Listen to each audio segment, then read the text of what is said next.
I'm Tanner Nelson, and this is going to be my final capstone assessment. After reading the article on extreme storms, I couldn't help but think about my uncle and aunt's beautiful vacation home in Siesta Key, Florida. Extreme storms are already common there, and after almost losing their entire house to Irma, this article drew me in. The obvious threat is hurricanes. With their strong winds, immense flooding, and overall carnage, hurricanes are no joke. Florida is already a very vulnerable spot for hurricanes, but the Keys are even worse, just like the Bahamas or any other island down in the very warm tropics.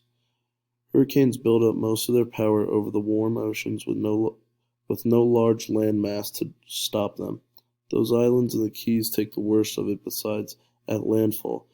The true environmental change in the tropics is not felt as strong compared to the northern and southern hemispheres.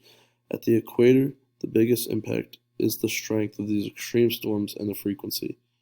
Now, of course, even the climate change may not impact the frequency, but surely the severity. In the Keys and the other tropic islands around the same region, this is the biggest environmental change, adapting to stronger storms. Communities have to find ways to now support each other. Millions of dollars worth of damage are done after each and every storm, and it's the community that needs to come together to help each other out when they are hit with these awful storms. From rebuilding to the cleanup effort, and even prevention, communities need to come together to figure out how they will combat against these damages of these deadly storms. At the end of the day, Siesta Key and all the other keys can only prepare for what's coming. The obvious big problem that needs combated is the rising climate. In a place like Alaska, many of its residents rely on fishing. Let's take a better in-depth look and use the small town of Seward, for example. This town relies heavily on commercial fishing. After reading about the Arctic changes and their effects on Alaska and the rest of the United States, I think that not only are there more climate battles ahead, but for a small town like Seward, their lifeline to money can be lost as well. With the Arctic ice melting and more fresh water rushing out into the ocean, not only does it mess up the currents, but the fishing patterns as well. Well, obviously the article is written about Alaska and how the region alone is impacted, so this town must feel the impact as well. Seward is on the bottom point of Alaska, sitting on what's called the Resurrection Bay. Right next to the town edge is a Resurrection River, which stated in the article, observations indicate that the river runoff is increasing in this area and has to affect the waters they fish. With a rush of fresh water into the Arctic oceans, the article explains that the ocean can see a warming. Not to mention that the ice melting can be releasing carbon into the air, causing a warmer environment in general. The community, as previously stated, is bound to run into a crisis with warming waters. This can very well impact the way of life of this community, especially relying on the fishing so much. As a small community, there really isn't much that they can do besides try to find better ways to minimize their own carbon footprint. When we look at acidification, negative impacts, one place comes to mind, that being the Chesapeake Bay. For years, the bay has faced serious problems with the nutrient runoff.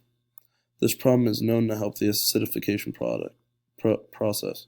Acidification inhibits certain marine life to build calcium shells or skeletons. This threat to marine life creates a chain reaction of problems. The bay is a key spot for fishing industry on the East Coast, and this could jeopardize that industry. The bay is the final stop for mass amounts of water coming down from the rivers and streams along the northeast. Rivers like the Susquehanna that trail along strips of rich farmland all are full of runoff. These nutrients get dumped in the bay, causing large algae blooms and acidification. Just like in Chapter 13 readings, it states, in brief, nutrient loading typically promotes phytoplankton blooms, which when they die are consumed by bacteria. Bacteria respire CO2, and those bacterial blooms can result in acidification events whose intensity depends on local hydrographic conditions, including water column, stratification, and residence time.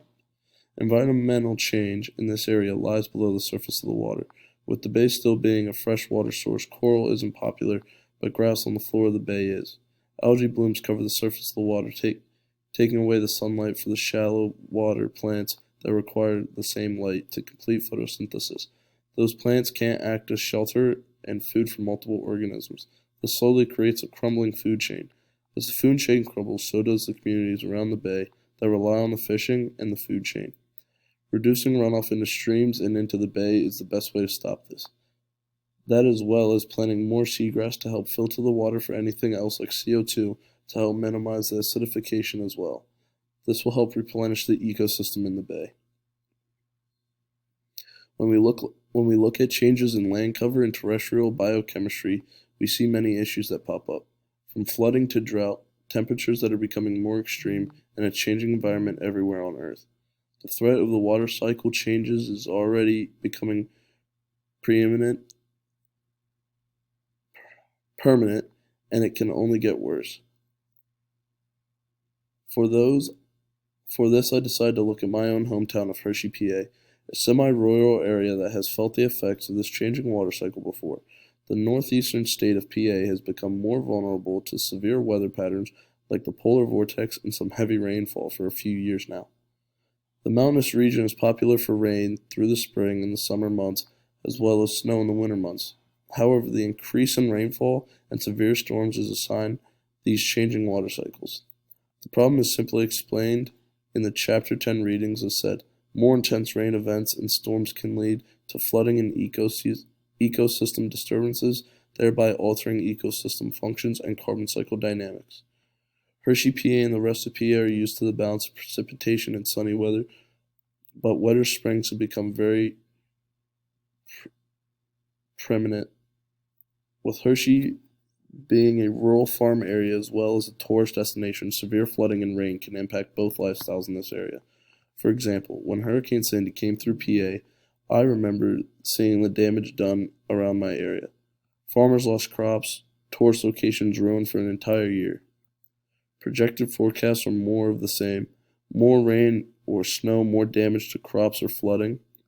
Without making a serious effect on slowing climate change, there may not be a solution. The water cycle is changing because the atmosphere is warming, allowing for more water to be held, resulting in worse floods, and such as previously talked about.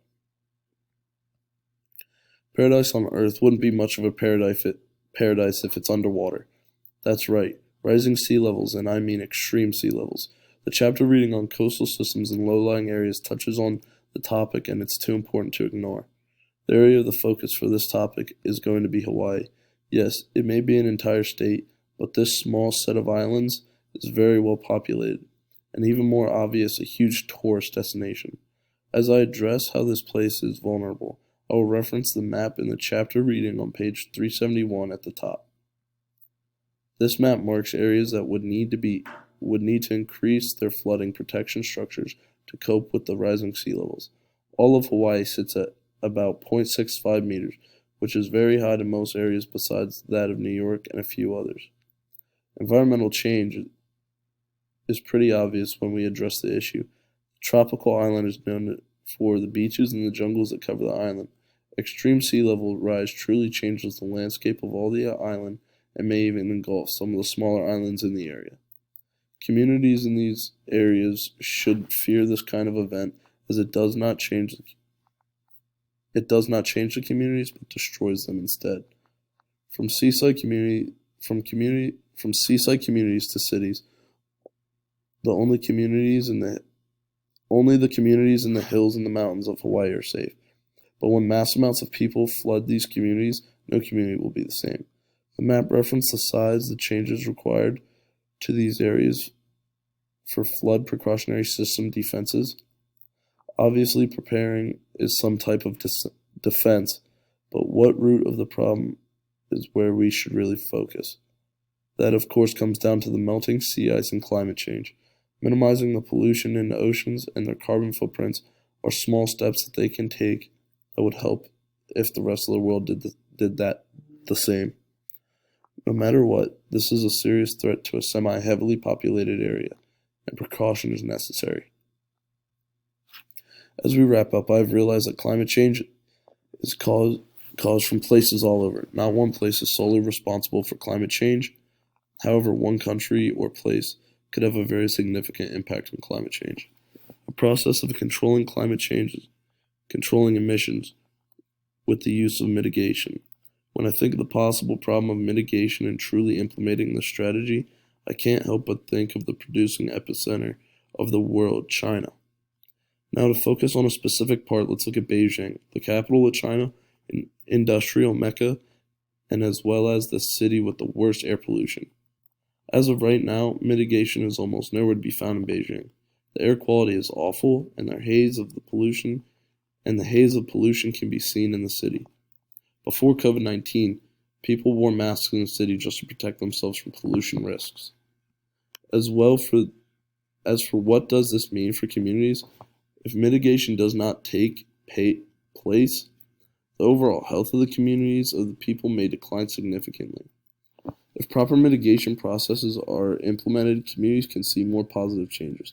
Whether it's jobs or just a cleaner environment safe to breathe, without masks, there are a lot of positives for such a polluted place like Beijing.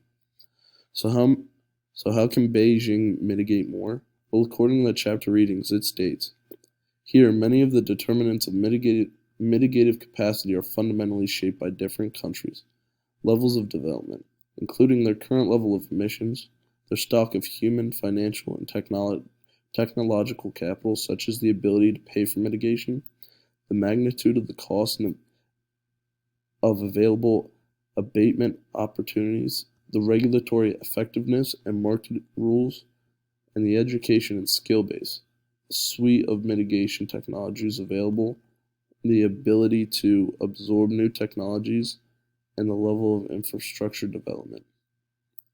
Beijing and the rest of China would need to check their pockets, in a sense, to see if they have the capital and the ability to mitigate some of their emissions. I'm sure they do, but that's not my decision. As the fight against climate change increases, hopefully all cities start to adapt and accept ideas to help save the world. Thank you.